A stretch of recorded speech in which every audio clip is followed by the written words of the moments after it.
Hello and welcome to this episode of I Don't Know Jack About Parenting, where today I'm going to be talking about the difference between your first child and your second child.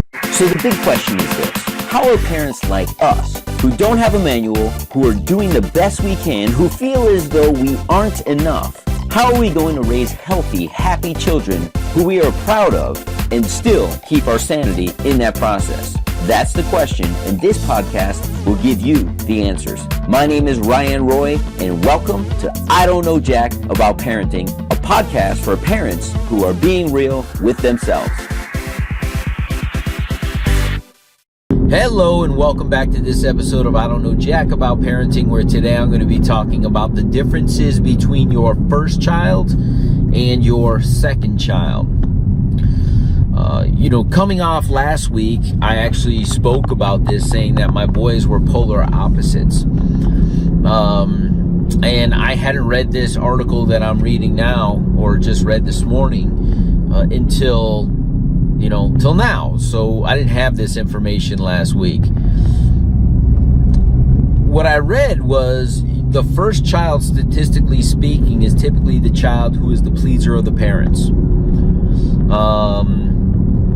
And they will go off to college and they'll make mom and dad proud. They will often move back into the general vicinity of mom and dad and have a lovely relationship with mom and dad. Child number two typically is the rebel, is the child who will defy authority, who will challenge you, who will get in all kinds of trouble. And the way the article described, they will be that hipster that goes off and follows the Grateful Dead, for lack of a better term, right? So they're just going to be the free-spirited one. Now, I don't know why that is. Part of it is I think that first child gets a lot of dedicated time to mom and dad and appreciates that. And then a part of me thinks that the second child, I don't want to say gets ignored, but is kind of watching how big brother, big sister is operating, and like, I'm not doing that. I want to be my own person, my own identity. And they often just do their own thing. And I don't think it's a conscious thing. I think it's a subconscious thing.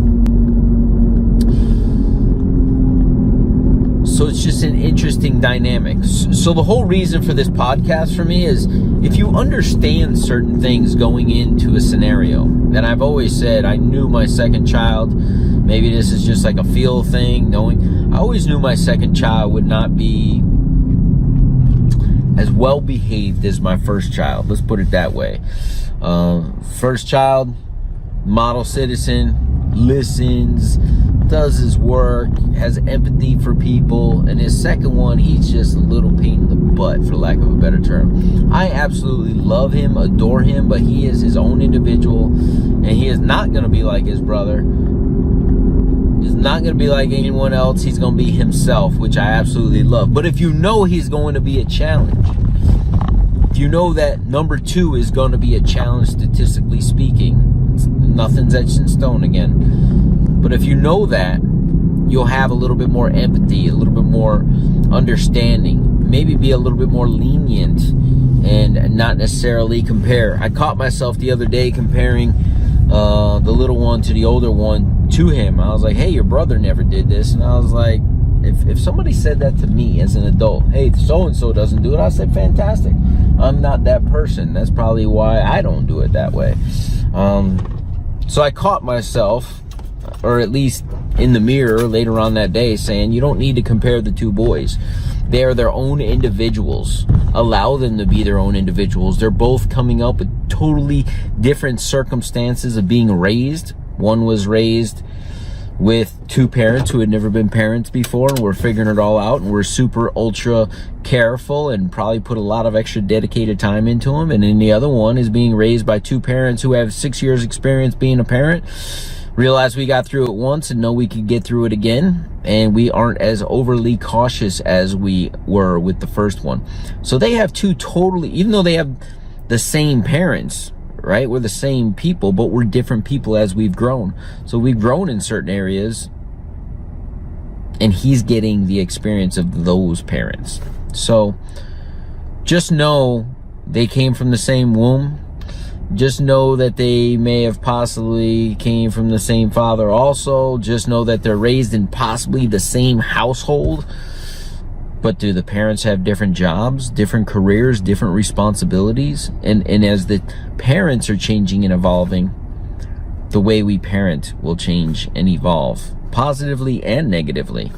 So show a little grace to number 2, if you will, and allow them to be their own individual. We'll see you in the next episode. Do you want to be the dad you wish you had? If so, go get my free book, Be the Dad You Wish You Had, at BeTheDadYouWishYouHad.com. Inside, you'll find my most effective 40 tips to quickly and easily transform yourself into the ideal dad. Go to BeTheDadYouWishYouHad.com now and get it while it's free.